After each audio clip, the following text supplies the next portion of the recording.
How to fix War Thunder internal character server error 0x90000003. 1. Turn off any SSL check/scan in your antivirus. Note, you may need to contact your ISP regarding SSL certificates. 2. Reset the host's file on your Windows. 3.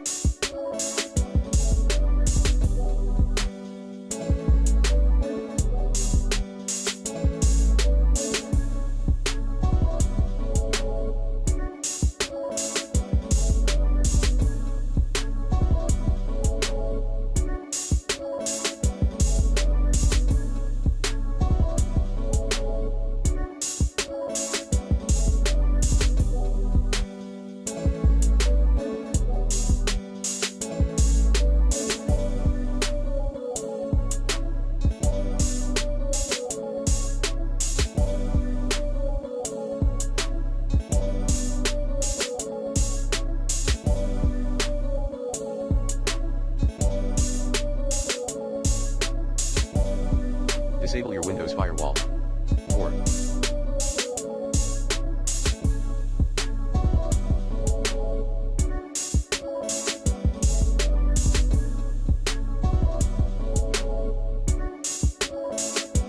Create a DX diagram file and submit a support ticket.